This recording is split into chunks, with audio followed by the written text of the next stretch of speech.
रहे थे। सरला जी नर्स स्वाति की देखभाल से पंडित जी की हेल्थ थोड़ी स्टेबल है। एक दिन थोड़ा अच्छा फील कर रहे थे, तब अपने गीता ज्ञान ब्लॉग पर पोस्ट लिखकर सबको बता दिया था कि अब शायद ब्लॉग पर पोस्ट नहीं लिख पाएंगे। कमेंट्स और ईमेल्स का जवाब देना भी अब उनके लिए पॉसिबल नहीं था। उनके रीडर्स ने उनकी अच्छी हेल्थ के लिए भगवान श्री कृष्ण से प्रार्थना की। कमेंट्स की तो जैसे बाढ़ ही आ गई थी। अब पंडित जी के पास दिन भर करने को कुछ भी नहीं था। ज्यादातर टाइम नींद में बीतता था या रेस्ट करते हुए। डेली रूटीन के काम करना उनके लिए बहुत बड़ा स्ट्रगल हो रहा था, क्योंकि ब्रेन और बाकी बॉडी पार्ट्स का कनेक्शन कमजोर होता जा रहा था। अब धीरे धीरे मिलने आने वालों की तादाद भी कम होती जा रही थी।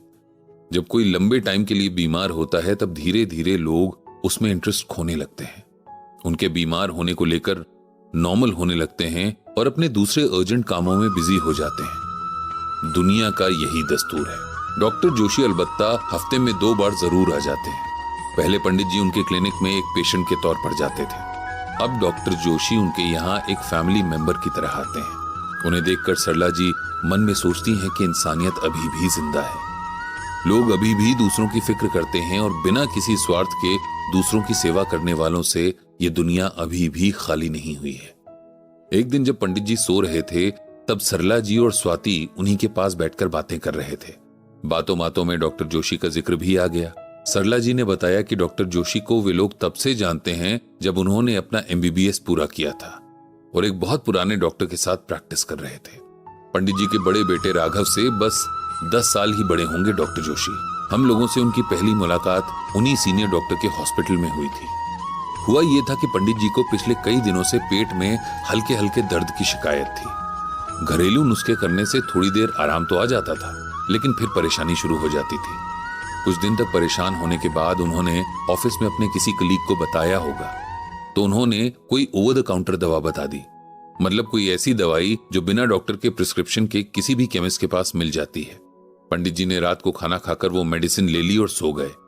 रात को करीब 1 बजे उनके पेट में बहुत तेज दर्द उठा और उनकी हालत खराब हो गई। सर से पसीना टपकने लगा और पूरी बॉडी में शिवरिंग होने लगी।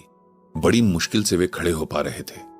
सरला जी ने पड़ोस में रहने वाले शर्मा जी को जगाया और उन्हें सारी बात बताई। शर्मा जी तुरंत हेल्प करने के लिए तैयार हो गए थे।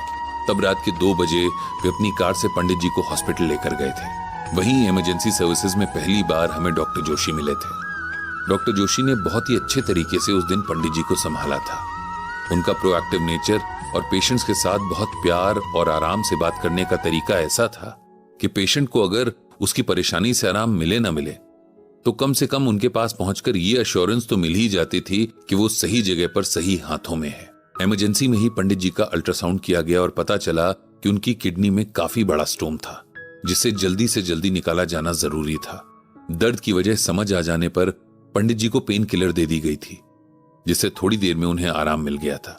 उस रात तो डॉक्टर जोशी ने उन्हें घर भेज दिया था, लेकिन फिर अगले दिन OPD में आकर सीनियर डॉक्टर रवि से मिलने को कहा था। अगले दिन भी पंडित जी की मुलाकात डॉक्टर जोशी से हुई थी और उन्होंने बड़े अपनेपन से पंडित जी का हालचाल लिया था। उनकी बातों में बिल्कुल भी दिखावा या फॉर्मेलिटी नहीं थी। पिछली रात भी पंडित जी और सरला जी ने नोट किया था कि कैसे उन्होंने वहां मौजूद हर पेशेंट का ख्याल रखा था।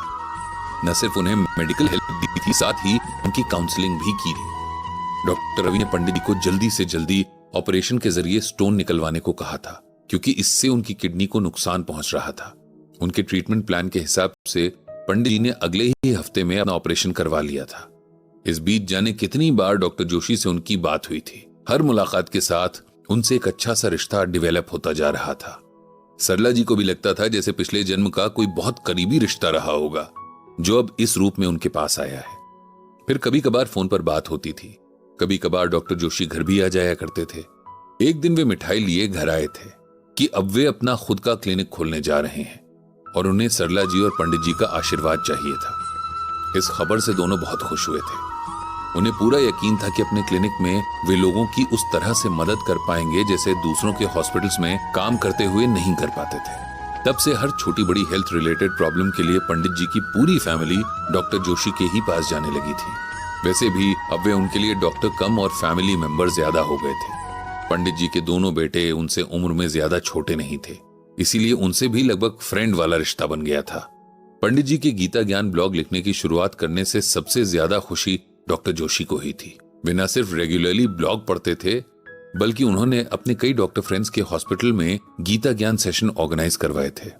आज जब पंडित जी को जरूरत थी, तब भी वे हर कदम पर उनके साथ बने हुए थे। अचानक सरला जी को याद आया कि उन्होंने कल श्रीमद् भगवद गीता में कुछ पढ़ा था, जो भगवान श्री कृष्ण ने डॉक्टर जोशी जैसे लोगों के लिए कहा था। उन्होंने स्वाति से कहा कि आओ, मैं तुम्हें वही पढ़कर सुनाती हूँ। सरला जी ने श्रीमद् भगवद गीता खोली और उसमें ढूंढकर ये श्लोक स्वाति को सुनाया। तस्माद असक्तः सततम कार्यम कर्म समाचर, असक्तो ह्याचरन् कर्म परमाप्नोति पुरुषः। यहां भगवान श्री कृष्ण अर्जुन से कहते हैं कि हे अर्जुन, तुम अपनी आसक्ति और अपनी इच्छा छोड़कर हमेशा अपने कर्तव्य कर्म को ठीक तरीके से करते रहो।